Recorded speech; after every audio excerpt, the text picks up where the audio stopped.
The sun burned low across the horizon, bleeding red over the small town of Willow Creek. It was supposed to be a day of joy, a day of laughter and beginnings, but for Sarah Mayfield, it felt more like the ending of something that had once mattered.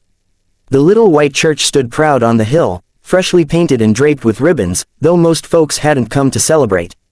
They'd come to watch. Inside, the air was thick with the smell of dust, lilies, and whispered pity. The organ had stopped playing. The pastor's hands fidgeted with his Bible as he waited for someone, anyone, to step forward. But no one did. Sarah stood at the altar, alone, in a second-hand wedding dress that fit a little too tightly around the waist. The lace sleeves trembled slightly as her hands shook. She smiled faintly, that polite kind of smile a woman wears when she refuses to let the world see her heart breaking. Her eyes wandered over the crowd, faces she had known all her life, eyes that once looked at her with warmth now watching with quiet judgment. There had been 10 brides that morning, each younger, brighter, hopeful. The town had organized the ceremony for the widows and bachelors after the harsh winter, to bring people together, to restore families. Everyone had been paired, everyone but her. Sarah had said yes to the pastor's idea because, deep down, she still believed in second chances. Maybe someone would see past her age, past her tired hands, and notice the woman she still was beneath all the years. Maybe she'd feel wanted again, even if just a little. But as the last bachelor, a young blacksmith named Peter Rowe, nervously chose a girl half his age, Sarah's chest tightened. The applause that followed was soft, almost apologetic. Now, silence hung in the church. Pastor Miller cleared his throat and glanced down at his list. "We have one last bride, Miss Sarah Mayfield." His voice faltered slightly, heavy with discomfort. "Would any gentleman wish to claim her hand today?" No one moved. A cough from the back. A murmur. The creak of benches as men looked to the floor of their wives. Someone whispered, "She's too old to start over." Another said, "Her farm's nearly gone. Who'd want that burden?" And then, quieter still, "She can't give no children now." Each word stung, not because it was cruel, but because it was half true. Sarah had once dreamed of a house filled with laughter, with little feet running across wooden floors. But life had taken that from her. Her husband, Thomas, had been kind but fragile. The fever took him one summer night and left her with nothing but debts in a lonely bed. She buried him beneath the cottonwood tree by the barn and kept on working, because that's what women like her did. She thought she'd grown numb. But standing here now, her heart cracked open again. After a long silence, Pastor Miller spoke softly. "Miss Mayfield, perhaps," Sarah cut in, voice gentle but firm. "It's all right, Pastor. Seems the Lord has other plans for me." She tried to smile, though her throat ached. She turned toward the door, her bouquet of wildflowers trembling in her hands, petals falling one by one onto the church floor. The sound of her steps was the only noise in the room. And then, the heavy doors creaked open. A little girl stood there, maybe 6 or 7 years old, barefoot and covered in dust. Her dress was torn at the hem, her cheeks flushed from running. The bright morning light poured in behind her, outlining her small frame like an angel in rags. Everyone turned to look. The child's eyes, large, hazel, searching, swept the church before landing on Sarah. She stared for a long moment, then pointed straight ahead. "That's her," she said softly, her voice echoing in the quiet room. "That's my mama." The words sliced through the silence like thunder. The guests gasped, some laughed nervously, others exchanged confused looks. Sarah froze, her mouth parting in disbelief. The girl ran down the aisle, her tiny feet slapping against the wooden floor. She reached Sarah and threw her arms around her waist, burying her face in the old lace gown. "Mama," she whispered, trembling. "I found you." The scent of dust and sunshine clung to her. Her small body shook as if she'd been running for miles. Sarah's hands hovered for a moment before instinct took over. She rested them gently on the girl's shoulders. "My dear," Sarah whispered, her voice trembling, "I think you've got the wrong person." The little girl shook her head furiously. "No, you told me to come here if I got lost. You said the white church with the big bell would mean I'm close to home." Her eyes lifted to meet Sarah's, and for a heartbeat, something inside Sarah stirred, a strange familiarity, like an echo of something lost long ago. The crowd had gone still. Pastor Miller took a cautious step forward. "Child, who brought you here?" The girl didn't answer. She only clung tighter, tears streaking through the dirt on her cheeks. "Please, Mama, don't send me away." Before anyone could speak again, a shout came from outside. Lila. The church doors swung wider as a tall man strode in, his boots heavy with road dust. He wore a worn brown coat, a cowboy's hat pulled low, his jaw shadowed by days of travel. He looked rough, like someone who'd seen too much and carried it all on his back. When his eyes fell on the girl in Sarah's arms, relief washed over his face. Thank the Lord, he breathed. But when he saw Sarah, really saw her, he froze. Miss Mayfield. His voice broke something deep in her.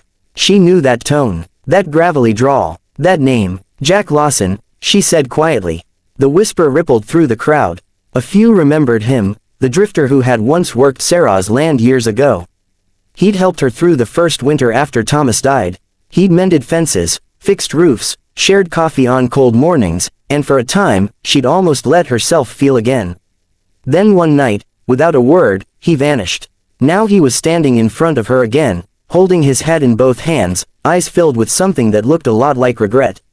He looked at Lila, then back at Sarah. She's mine, he said softly. Then his voice faltered. Well, she's ours. The air seemed to leave the room.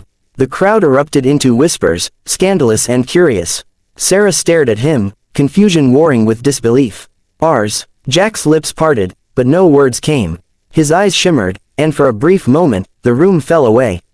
It was just him and her, and the years they'd both lost. He stepped forward, just enough to speak in a low voice only she could hear. I didn't mean for it to happen this way. I never meant to leave you without answers. Sarah swallowed hard, her heart thundering in her chest. Jack, what are you saying? He looked down at the little girl still holding her. That child, she found her way to you for a reason.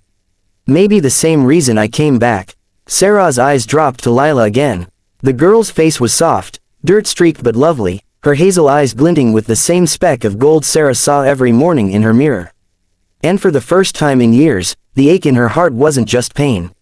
It was something new, something dangerous and beautiful, like hope waking up after a long sleep.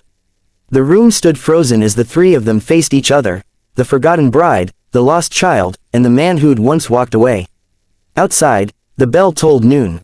Inside, every soul held its breath, waiting to see what would happen next. The whispers followed Sarah long after. She stepped out of that church. The whole town buzzed with questions, gossip, and wonder. By the time the sun slipped lower in the sky, half of Willow Creek had already decided their version of the story. Some said Sarah Mayfield had gone mad, claiming another woman's child. Others swore Jack Lawson had returned from the dead to reclaim his long-lost bride. Truth was, no one really knew, and maybe that's what scared them most. Sarah sat on the wooden bench just outside the church, her dress wrinkled, her bouquet forgotten beside her. The heat had softened, and a gentle breeze lifted the loose strands of her hair. Beside her sat the little girl, Lila, now calmer but still clutching Sarah's arm as if afraid she might vanish. Jack stood a few feet away, hat in hand, his eyes fixed on the horizon, too ashamed to meet hers. Finally, Sarah broke the silence. You owe me an explanation, Jack Lawson. Her tone wasn't angry, just tired. There was something in it that carried all the weight of the 5 years he'd been gone. Jack nodded slowly. I do, he said. And I aim to give it. He took a deep breath, the kind a man takes before confessing something that's been eating at him too long. After your husband passed, I saw what the town did to you. How they whispered, how they turned away when you needed help. I stayed on that farm a while, tried to do what I could. But every man in this town said a woman like you didn't need pity, and a man like me didn't belong. So I left to find work, to make enough to come back and set things right. Sarah's eyes narrowed slightly. And you couldn't write, not once. He shook his head. I tried. Letters got lost, stolen. Then I got caught up in the railroad strike down in Denver. Folks there didn't care much about names, they threw me in a cell with the rest of the men who spoke out. By the time I got out, near a year had passed. And when I came back to Willow Creek, I heard you'd remarried and moved east. Sarah let out a small, bitter laugh. You believed that. I wanted to, he admitted quietly. It hurt less than hoping. The honesty in his voice made it hard for her to stay angry. She stared down at Lila, who had dozed off against her arm. The child's curls stuck to her forehead, and her small hand clutched Sarah's sleeve like she'd known her forever. Who is she, Jack? Sarah asked softly. He looked at the girl with a mixture of tenderness and guilt. My sister's little one. Her name's Lila. My sister, Hannah, she took sick last winter. I stayed with her as long as I could, but when she passed, there wasn't nobody left to look after the child. I promised I'd find her a home. Sarah's chest tightened. So you brought her here? He nodded. She don't talk much, wouldn't eat, wouldn't sleep. But when we came through Willow Creek, she saw this church and said, Mama's there. Then she bolted from the wagon and ran inside before I could stop her. Guess she was right, in her own way. Sarah looked down at Lila again. She doesn't even know me, Jack. He sighed. Maybe not by name, but sometimes kids see things we can't. Maybe she saw the heart in you. Same thing I saw once. The words hung between them like an open wound. Sarah wanted to turn away, but her heart wouldn't let her. There was too much history between them, too much unsaid. When Lila stirred awake, the first thing she saw was Sarah. Mama, she whispered. Sarah smiled faintly. No, honey, I'm Sarah, you can call me that. But Lila shook her head stubbornly. Mama, she repeated, and laid her head back on Sarah's lap. Jack smiled sadly. She's been doing that ever since Hannah passed. Calls every kind woman she sees, Mama, but never held onto one until now. Maybe you remind her of home. Sarah brushed a curl from the child's forehead. Home, she murmured, the word feeling both fragile and foreign. The sun dipped lower. Church bells rang again in the distance as people dispersed, leaving the three of them alone. Jack sat down on the steps beside her. For a long while, they just watched the sky burn into shades of gold and violet. I can't undo the hurt I caused, Jack said finally. But if you'll let me, I'd like to make things right. I can help you fix that old roof, tend the field, and make sure the girl has what she needs. I'm not asking for anything else. Sarah turned to him, searching his face. You always did have a way of saying what sounds right.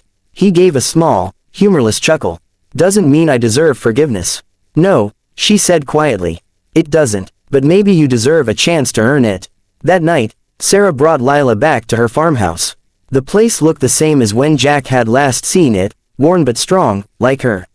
The porch creaked underfoot, the lantern light soft and golden.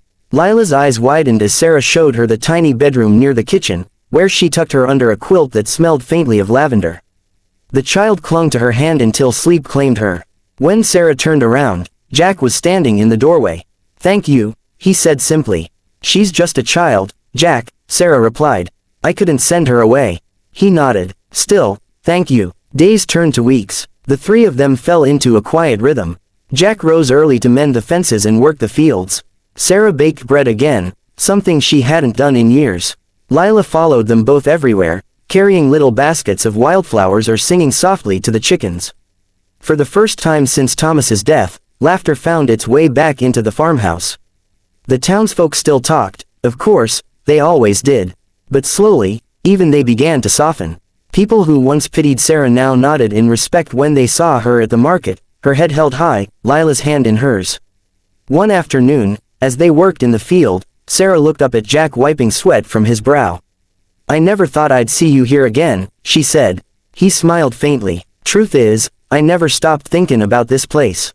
Or you. She looked away, heart fluttering against her ribs. You shouldn't say things like that. Why not? They're true. Her lips curved into the smallest smile, the kind that comes from remembering what hope feels like. By summer's end, the farm was alive again, green, strong, and full of warmth. Lila laughed more now. She'd started calling Sarah, Mama, without hesitation, and this time, Sarah didn't correct her. It didn't feel wrong anymore. When Jack finally asked the pastor to marry them, it wasn't out of obligation or pity, it was out of something far deeper. The day of the ceremony, the same church filled once again. This time there were no whispers, no pitying looks. Just joy. Sarah stood at the altar, wearing a dress simple and clean, her eyes brighter than anyone had ever seen them. Jack stood beside her, nervous but proud. Lila, dressed in white ribbons, tossed flower petals down the aisle, her laughter ringing through the old wooden walls. When the preacher asked, "Who gives this woman to be married?" Lila stepped forward, grinning from ear to ear, and said proudly, "I do." The crowd laughed softly, and Sarah's eyes filled with tears. Jack took her hand. "You were never meant to be claimed, Sarah," he whispered. "You were meant to be found." She looked up at him, and for the first time in a long, long while, she believed it.